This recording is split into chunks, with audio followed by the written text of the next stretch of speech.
the Keystone 3 Pro. It's a game changer. It is a game changer because this wallet right here, ladies and gentlemen, is a wallet that is PCI compliant. And when we talk about PCI compliance, it is a big deal because that means that this wallet has passed compliance from the payment card industry, meaning that the security requirements to make sure that a transaction has been done in a secure encrypted channel is there. It's confirmed, okay? Not only this wallet is PCI DSS compliant, it is a cold wallet that we can interface with Metamask, which means now I can see my tokens on the Metamask wallet. And this is the tokens that we have in the cold wallet, okay? So on this Keystone 3 Pro, now I can see the balances of all my tokens in my Metamask wallet. So we are going to be doing an integration between the Keystone 3 Pro and the Metamask wallet, and you are going to see how easy that is. All I have to do is go into Metamask and import a hardware wallet, and I just need to scan a QR code, and that's all we need to do. But let's talk about PCI DSS and what is it for. It's a standard that has been placed in networks, in environments where we need to certify that the communication between two endpoints is secure. The best use case for PCI DSS compliance is going to be credit card payment processing, or POS, those ones that you see on your supermarket. You go to a store, any place, any type of commerce needs to be encrypted. We need to make sure that we are protecting that communication and that information that has been sent from an endpoint remote server, could be a bank. That communication has to be completely encrypted. No one should be able to see what the contents of that data that has been transmitted. Most of the time is going to be over the internet. We got to make sure that that's encrypted. Not only that, when it comes to PCI DSS compliance, I need to make sure that if I am operating an infrastructure that involves servers, and those servers are handling sensitive information regarding payments, regarding credit card numbers, regarding any kind of sensitive financial information, that information is going to be stored somewhere. Well, we have to certify that if you're going to store my information somewhere, that place is secure to store that information, that there's no external possibilities of compromising those account keys or account numbers or user identity information, which we know is very critical nowadays. If you compromise your user identification information, you could get your identity stolen, okay? So with that said, enough with the talking. Let's go ahead and let's do the unboxing. Let's go over every single feature that we have on the Keystone 3 Pro. And as you know me, we'll go from there. Okay, let's do the unveiling on the Keystone 3 Pro. All right, so what I'm gonna do, first of all, I'm gonna go ahead and open it. All right, awesome. Okay, let's tear this here. There we go. Alrighty, so first glance, once we get the box open, we are going to see the box inside. Another box. So this is basically the packaging is very, very nice. And let's take a look here. What do we have? Marvelous Keystone 3 Pro.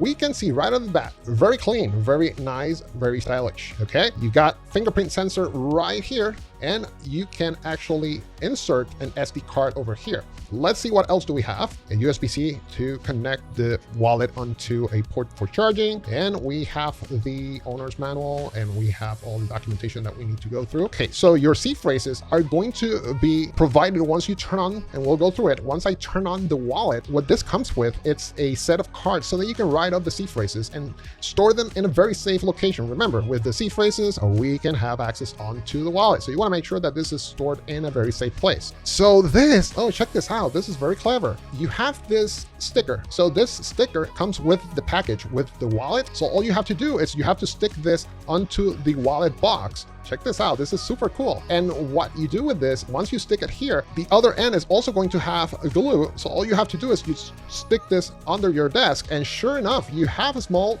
drawer, and you can actually store the wallet inside here. This is kind of cool. Like, you're actually taking advantage of this box by using it as the wallet drawer, like to store your wallet. This is kind of cool. Okay, awesome. This is super cool. So there you have it. This is the unboxing. So now talking about size and form factor, because remember, ideally you want to have this to store all your cryptocurrencies. You want to have something that is portable. But what I'm going to do, I'm going to grab the wallet and let's compare this to a passport. And I'm going to be comparing the size here. So you can tell it's way smaller than your passport. If I want to measure the thickness of the wallet, is right around like 4 passports. No, I think it's 3 passports in size. Something like this. Show you. Yeah, it's exactly 3 passports. Okay, so there you have it. It's very, very, very, very convenient. Okay, so now that we took a look at the physical aspect of the wallet, let's go ahead now and start playing with the features. Okay, so what I'm going to do, I'm going to show you a live demo of the unit and how can we add cryptocurrencies as part of our wallet portfolio, because this is a cold wallet, but still, even though that is a cold wallet, I can still see all my tokens. You know, how many tokens am I holding in a particular cryptocurrency, right? So I'm going to have all that right in the front screen. Okay, so let's go ahead and take a look at that. Okay, so as soon as we turn on